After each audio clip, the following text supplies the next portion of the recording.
Aladdin से कहती है कहानी सुनाओ। अलादीन कहता है तो सुनो। बहुत समय पहले की बात है, सुरई शहर में 4 ब्राह्मण रहते थे।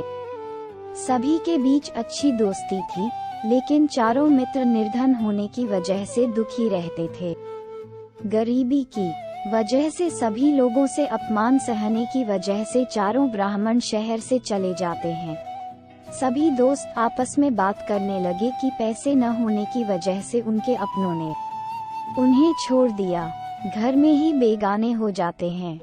इस बात पर चर्चा करते हुए उन सबने दूसरे राज्य जाने और वहां भी बात न बनने पर विदेश जाने का फैसला लिया। यह निर्णय लेने के बाद सभी यात्रा पर निकल पड़े।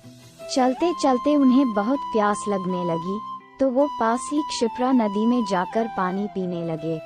पानी पीने के बाद सभी नदी में नहाए और आगे की ओर निकल पड़े। कुछ दूर चलने पर उन्हें एक जटाधारी योगी दिखा। ब्राह्मणों को यूं यात्रा करते हुए देखकर योगी ने उन्हें अपने आश्रम आकर थोड़ी देर आराम करने और कुछ खाने का न्योता दिया। ब्राह्मण खुश होकर योगी के आश्रम चले गए। वहां उनके आराम करने के बाद योगी ने ब्राह्मणों से उनकी यात्रा का कारण पूछा।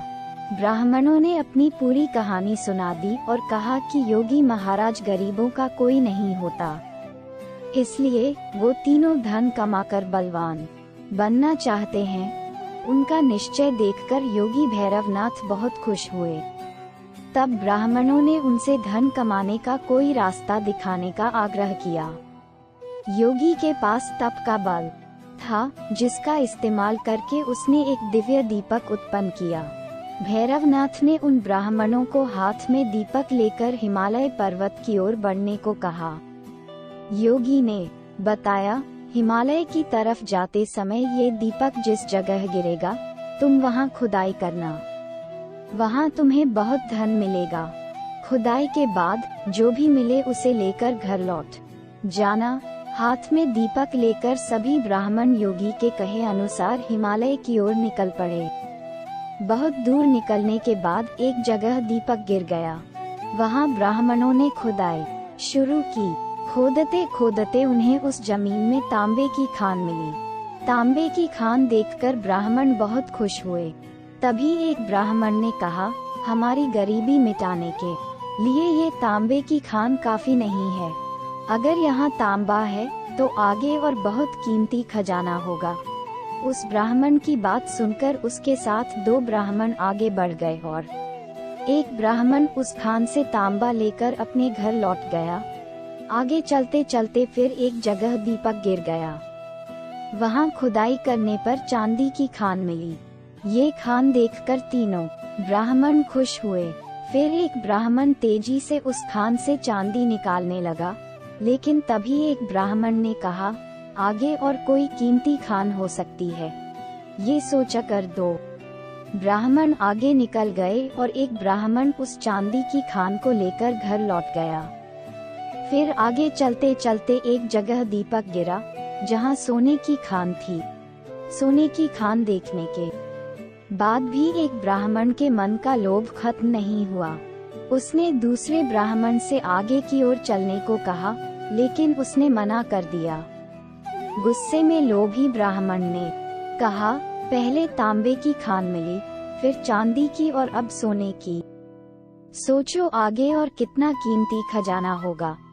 उस लोभी ब्राह्मण की बात को अनसुना करते हुए उस ब्राह्मण ने सोने की खान को निकाला और कहा, तुम्हें आगे जाना है तो जाओ, लेकिन मेरे लिए ये काफी है। इतना कहकर वो सोना लेकर घर चला गया। तभी वो लोभी ब्राह्मण दीपक हाथ में लेकर आगे चलने लगा। आगे का रास्ता बहुत कांटों भरा था।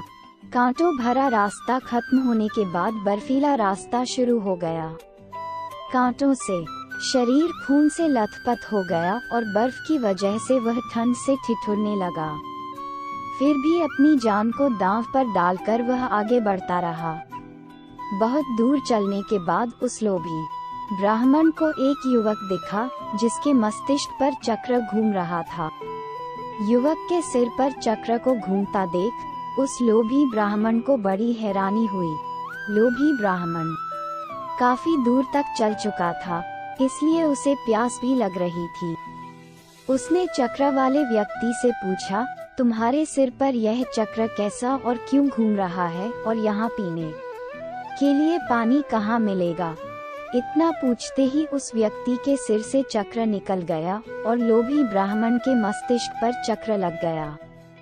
हैरानी और दर्द से तड़पते हुए ब्राह्मण ने उससे पूछा, ये चक्र मेरे सिर यहाँ तक पहुँचेगा और चक्र को लेकर सवाल करेगा, तब ये चक्र तुम्हारे सिर से निकलकर उसके मस्तिष्क पर लग जाएगा।